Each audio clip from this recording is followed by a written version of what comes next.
second guest, Ethan Klocke, with us here. And I want to talk about your pick six, first of all. That was an exciting play, about 55 yards. You ran it back to the house. Take us through what you read there and how you responded.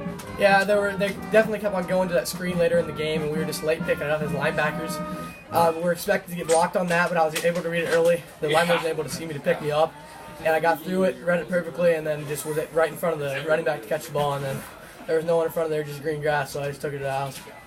You had to outrace a couple of guys, though, to get to the end zone. I mean, it wasn't a done deal that it was going to be a score right away when you picked it off. So break down that run back. Yeah, 44 is right there. He's a big guy. I think he's 255, but he's quick. And then the quarterback, number 1, Brody Sohn, I think is his name, and he was racing me down too. So those guys are quick. I got run down earlier in the game on a run, so I definitely knew I'd get going to make it to the house. Your earlier interception was turned away one of their drives that was kind of deep in your territory. You picked it off at the 5-yard line. Describe that play. Yeah, I was supposed to have flat on that play, and I slid out, got a little more depth than usual.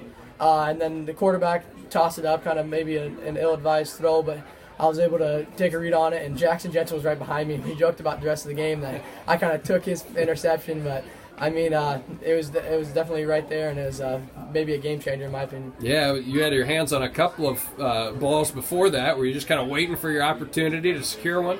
Yeah, I dropped 2 tonight, so I was kind of disappointed, and one of them turned into a touchdown drive for them. But definitely, I don't know. Yeah, I just got to make those plays next game, but we'll see. Certainly a tall order for you guys in the defense with the way they threw the football throughout the season, and their main target is a guy who's 6'3", so how difficult was that matchup?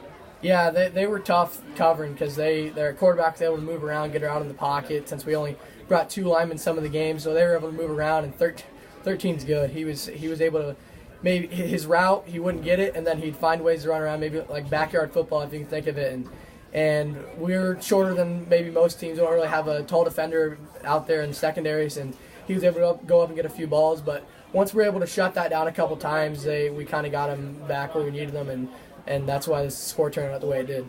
Like you mentioned, your first interception was kind of a game changer. It was fairly back and forth early, then about the middle stages of the second quarter, you guys really started to stretch out and just took off from there. What were some other key plays that you thought really turned the momentum? I think Caden Smith was a huge player tonight. He was able to break off some big runs, outrace defenders, and beat them to the end zone. I guess I had 2 runs on a play. Well, I guess they're catches because they were forward pass, but those are some. I think explosive plays were the way we were able to take control of this game. We limited their explosive plays, and we were able to find explosive ways to play ourselves, which is kind of what most offense thrive on in 8-man football. So that was big for us. Yeah, what'd you guys change? I guess we saw the one difference being 3 down linemen to 2 down linemen defensively. Because they didn't score after until the late stages. They went most of the second quarter, all of the third without scoring. So what'd you do different?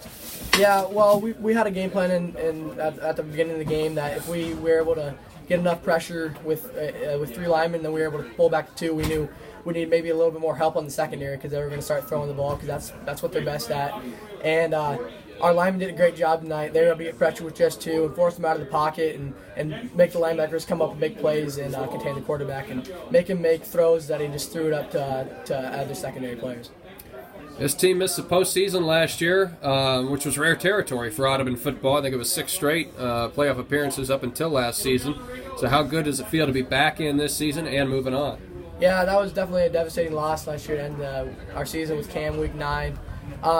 It's something I thought about all offseason. I'm betting the rest of us guys did because those seniors deserved maybe definitely a postseason journey, but it sat in most of our stomachs, and over the summer you could tell we worked to that with that in our mind, and so that definitely helped out. Maybe I feel like that's the reason where we are today. And what do you know? Look who you're going to play next round, Cam. Yep. Give us a little glimpse into that one.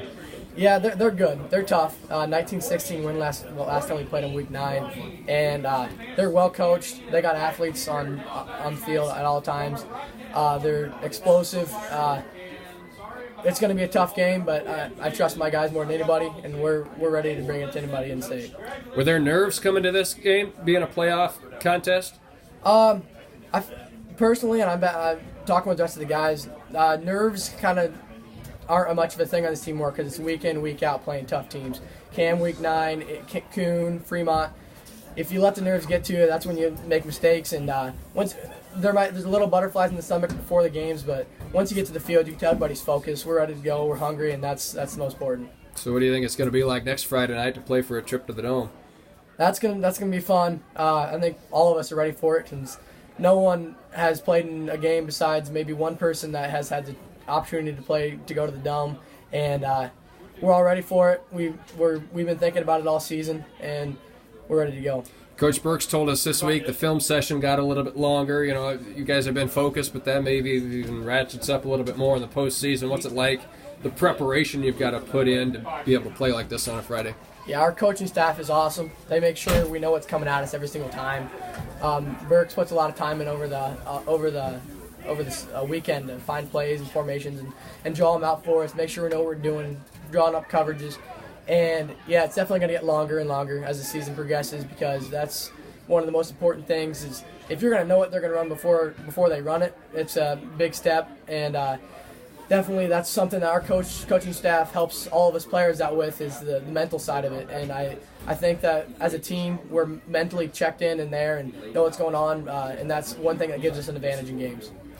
And we're all kind of trick plays in the Audubon arsenal tonight. Were you pretty excited throughout the week of practice when you guys were putting those in? Yeah, well, trick plays are something we don't use often because we trust our offense to make plays.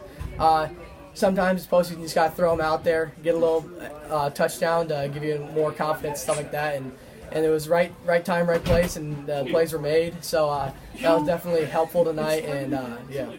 I appreciate your time. Thanks for joining us on the post game. Congrats on the win. Thank you.